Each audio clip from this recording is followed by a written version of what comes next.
Divorce happens. In fact, it happens to almost 50% of first marriages. So let's talk about it. Welcome to Divorce Happens, a podcast to educate, inspire, support, and yes, make you laugh through divorce and beyond so that you can start fresh on the next phase of your journey. Remember, divorce happens, and then we start fresh. You'll get divorced. You'll get divorced. Getting divorced? I'm getting a divorce. You're getting a divorce. Because she's getting a divorce. So what if I get divorced?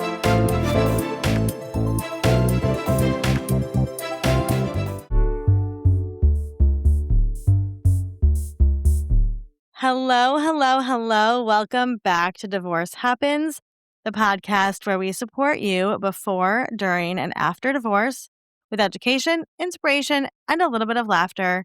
Because as you know, divorce happens and then you start fresh. We're here today with both somebody who has been through it and has also written about it. I'm going to let her introduce herself. So, special guest, who are you? Hello, I am Deanna Washington. I am the author of Break Up Now. I'm also known as the Kept Wife Strategist, so you may see that more online. I have been a coach in the relationship field for over a decade now. Been through divorce myself about, I don't know, how many years is it now? About 4 years now, but happily remarried for 3 years already. So I speak from real life experience, unfortunately. Well, fortunately, right? We love real life experience. So we connected a while ago when you were kind of at the tail end of writing the book, and I'm so excited to have you here today. So talk us through the book because it's kind of a different take, I would say, right, on a lot of the divorce stuff that you see out there. Yeah. So while I was like kind of deciding to leave my first marriage, I kind of just got this revelation, I'll say, where it's like people need to know that they need to just break up now. Like, it's not gonna get better. And it's been difficult. I had to spend a lot of time, like, being comfortable saying this out loud because it went against everything that I had been taught growing up. You know, growing up in the church, a strong Christian background. You know, you don't divorce. God hates divorce.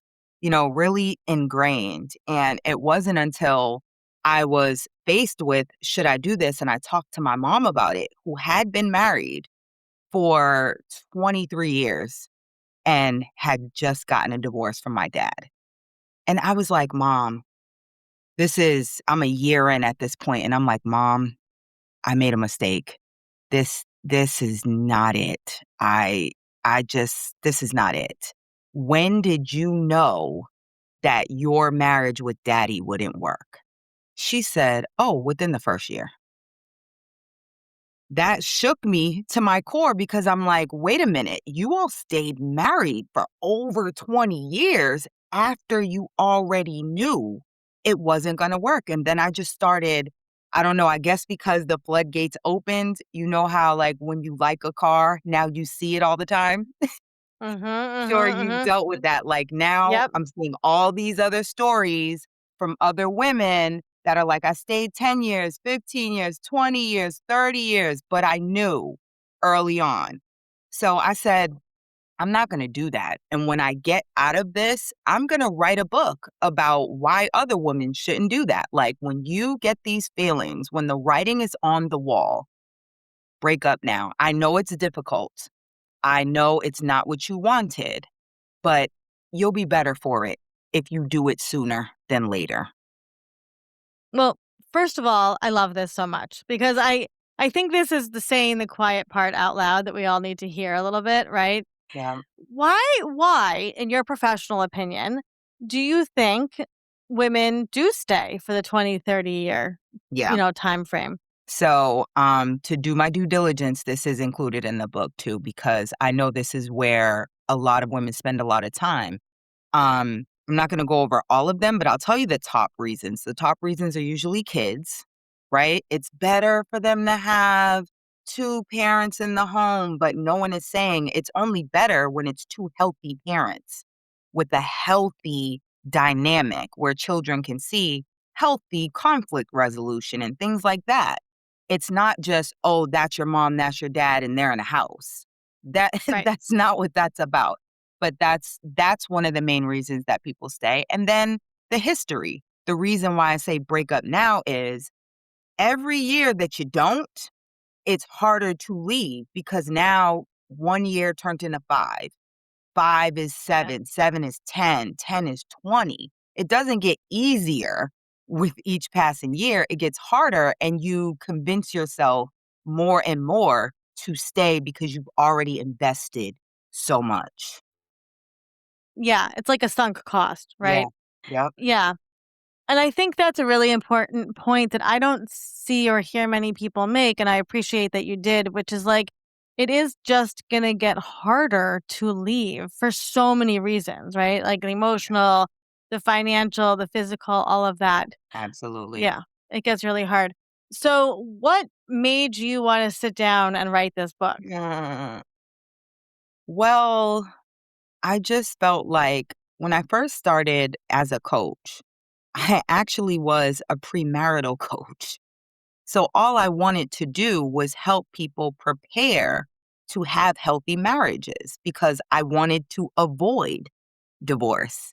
And here I am faced with it. Right. So I was just like, you know what? I want to be able to tell women who are in these situations that you don't have to stay. I thought that for a long time. Like I this is what I chose, right? This is my lot in life. I just have to suffer through it.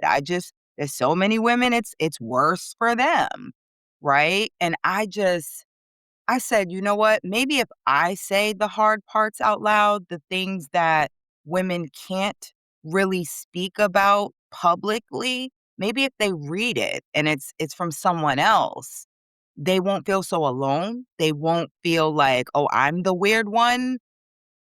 Let me help them Yeah, with that." yeah. How has that proven in building your community? So, I get a lot of um negative backlash, obviously, from like mostly religious people who are like, oh, you're out here pushing divorce. And I'm like, oh, absolutely not. But you Right. cannot believe that every marriage was God ordained. You just can't. Right? There's too much abuse going on. There's too many things that are not Mhm. loving, that are not God like for us to think that God's okay with that. So I get that a lot, but I've attracted a lot of divorced women. And I did not plan to coach divorced women at all. My whole thing was I'm going to teach women who are single. I'm going to tell them all the mistakes I made, everything that went wrong so they can avoid it. And then I just started getting all these divorced women who wanted to remarry, but they felt a little hopeless. They felt like they Right. lost themselves. They needed help. And I'm like, "Oh, well, I've been through that. Maybe I need to help them." I love that. I love that. I mean, you truly have such a passion about it, and you're so um you own your story so Thank strongly you. that like, and I can see that. And I love this idea that it's like it's not a mistake, right? We're allowed to try things. And That's right. why is it that we're allowed to try a job, well, but we're not allowed to try a marriage? Like what is it, right, Yeah. that is holding us back? Um See, I but love that. people will So hear that, and then they'll take it like, "Oh, you don't take marriage seriously." No, it's not that we don't take marriage seriously. Maybe I take it a little bit more seriously than you, that I'm like, it's not a place that you should be suffering through. That's not the right. design. Well, that it brings up, I mean, this is obviously a much bigger question, but what is marriage, right? Like, what is the purpose? Is Right. it just a legal document, or is it to really have two people that, right, are going to support each other through thick and thin? Like, what is that vow? Because, and I say this too, right? The vow's already broken long before many of these divorces, right? So, That's something I yeah, talk about often. I'm really passionate about this part too. Like, people shaming people who've been through divorce, and it's almost like they have this time clock. Oh, she moved on too quickly. Oh, she's married again. Oh, and it's like, you have no idea. And statistically, it's proven that when a divorce happens, usually the marriage has been dissolved at least 2 years 2 prior to years, yeah. anyone even starting the conversation about it. So Yep. you mean to tell me people have been suffering through something for years already? They finally work up the gall, the courage, all of those things to dismantle something that they put their heart and soul into. And now you just want them to sit in shame and guilt? Nah, not on my watch. I make sure whenever I see posts like that, I'm like, Oh, yeah. I see you out there. I love it. It's funny. It reminds me of the conversation. We get a lot of heat from people who are like, "I don't want to buy you something for from your divorce registry. I just bought you a wedding gift." And we're like, "When? 10 years ago?" go, Like, right? That's not how this works. I love your fire. I mean, you truly are so passionate about yeah, this. So, you went through your own divorce and you are remarried. What would you say to somebody listening that you learned from the process? I mean, I know the book yeah, covers a lot of that, but yeah, just really simply, like, coming out of this, and I'm sure you had to kind of deconstruct, right, a lot of things in your life. yeah. So, what was one of the learnings you took from this time? Um, I think the most important learning that I would share with other women that are like either going through divorce or like seriously considering it is what gave me my freedom papers was when I stopped focusing on the spouse. Right? I spent a lot of time at first being very angry with him, placing blame on him, just really lamenting over the pain and disappointment. And when I took a more empowered approach, like, let me just consider, how did I get here? Like, how did I choose this? What Right. what was attracting me to this? What made me decide this? What was I ignoring? Like, let me pay more attention to that because I'm moving on with my life. I don't want to repeat this and I don't want it to be a waste. Obviously, I Yeah. had children, so that's a beautiful blessing. But I mean, not That's not to what you're take talking anything, about, though.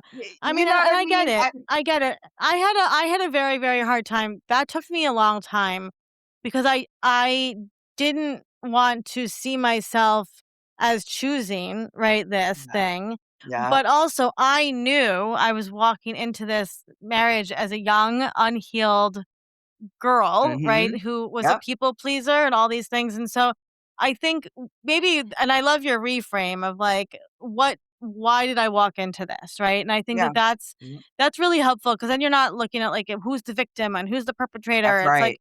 how did I end up in this position? And that's the real Mhm. healing that we need to do before our next Yeah, relationship. that's what actually opens you up to recognize, receive, and reciprocate love in a healthy way, and that's what I coach women to do.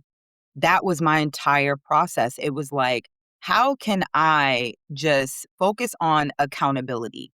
Right. Not absolving him of his wrong and what he did, but just focusing on what I can control, what I'm choosing, what I'm allowing. Like, that is what I have ultimate or over and what I can take with me. So that's something that I share with women always. And it's not usually an easy lesson because when I tell women that, their first response is, but and they see it like an either or. Like, if I'm accountable, that means he's not wrong. And it's like, no, how about I just agree with you? He he's Yeah. he's bad. He's wrong. He did all these things. Okay, that's there. We don't have to spend any more time on that because guess what? Right. We can't do anything about it. But we can look at you. We can look at your self esteem. We can look at how you value yourself, how you present yourself. We can look at what you think you deserve and what's appropriate in a relationship. That's the part that you need to focus on before you let someone else into your life. Yeah. Yeah, and I think that you make a really good point. I mean, I'm obsessed with this conversation, and I think it's Yes. great because I think the point that you're making, that I'm having like my own aha moment here, is the partner is actually interchangeable, right? It could be any partner. but it's the you that needs to You. really, Right. be because you're gonna just do the same thing again, and that was my fear, right? Like, Yeah. I am very honest, I haven't even dated yet because it took me so long to heal and come to that moment, and now I'm like, "Oh, I'm finally feeling like myself And you're again." like, I "I'm don't wanna good." You're like, "I Yeah, found I my don't wanna good. be I don't wanna bogged mess that down, up." right. Yeah, exactly, exactly, but it took me a long time to say, "Oh, I really was codependent, or I was a people Mhm. pleaser, or I was, silencing myself," right? Yes. And but that would have happened with any relationship. Anybody.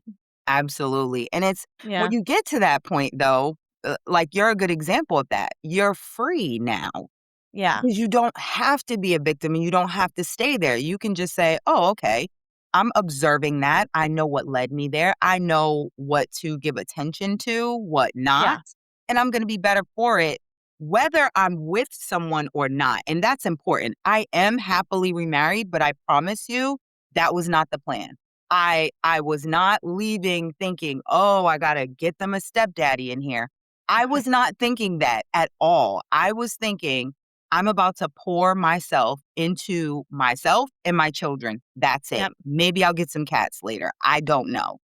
But I was not thinking about a replacement husband at all. I had the Right. same mindset that most women have. I'm never doing this again. Yeah. It costs too No. much. I'm not doing that Yeah. again. No. But the Freedom. Yeah. healing is what allows you to think of the possibility like, "Oh, okay, I might be open to it. I Right. might And consider." you don't settle, right? You don't settle. Like, I Yep. mean, I don't I always say to my kids, I'm like, whoever I meet next has to make our life so much better, and our That's life is right. already so much better. So, That's what are right. you bringing? You got to be like Disney World over here. It's like it's got to That's be so really special. true. Oh, and I hope the women listening hear that part, right? You don't leave a situation that brought you down, that brought you Right. pain, that was dragging on your life, and then get into something that's just a little relief. No, you No. you rebuild yourself, you get yourself to a good place, you build up your life so that you love it, you enjoy it, you feel good about it. And then a mate is adding on to it. My husband completely elevates my life, brings so much ease, peace, Yep. happiness added on to what I was providing for myself. Right. So that's Right. what I want for women. Yeah, because you know what? The bed is really comfy with just me in it at night. So, before we let you go, if Yeah. somebody is listening to this episode and they're like, "This is amazing. It's a fire conversation," what would be, some words of encouragement for somebody that is maybe listening to this, going, "Oh, that's kind of a nice lifestyle. Maybe I should consider consider divorce, or I have been considering divorce." What would you say to that person? I would say if you're considering divorce, you really need to give some credence to that. Don't allow the thought to come and then you just suppress it. Don't be driven by societal norms or what you hear people talking about or even what you've been taught by parents or those around you. Like, really get back to yourself and what feels good in your gut or what doesn't. And all you have to do is explore it. You don't have to just jump and do it. But if you're having the thought, read my book. Inside my book, I tell you what's the difference between something that can be worked through and something that's not going to change. Because Mhm. that's the difference, right? All marriages are going to have growing pains and they're going to have periods where you're merging. There's a very big difference between those types of difficulties and like complete misalignment that's unhealthy. So I would just encourage them, lean in, see why you think this.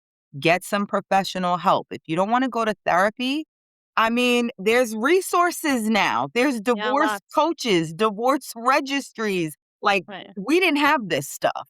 Nope, that's So why we now built it. you Yeah. do, Yeah. you know? That's why we wrote the book, yes. Yes. So tell us one more time the title of the book and where we can buy it. Yes, the title is Break Up Now, Releasing the Shame of Divorce and Finding the Peace and Letting Go. It's you can see it, it's bright, it jumps right out at you. You can find it on Amazon if you want to hear the audio version. I narrated it myself. It's on Audible. So Break Up Now, Releasing the Shame of Divorce and Finding the Peace in Letting Go by Deanna Marie Washington. Well, Deanna, I am so appreciative of you. Definitely Thank you come for back having again me. so we can I have sure will. a longer, deeper conversation about this. The work you're doing is changing lives, and I see you out there putting the good word in for divorce. So we appreciate that. And I love that you are, on the other side of it, and you get to say, I walk the path, and I'm going to help you get there too. Thank you, So go check it Olivia. out. We'll put the links in the show notes. Thank you so much. Thank you.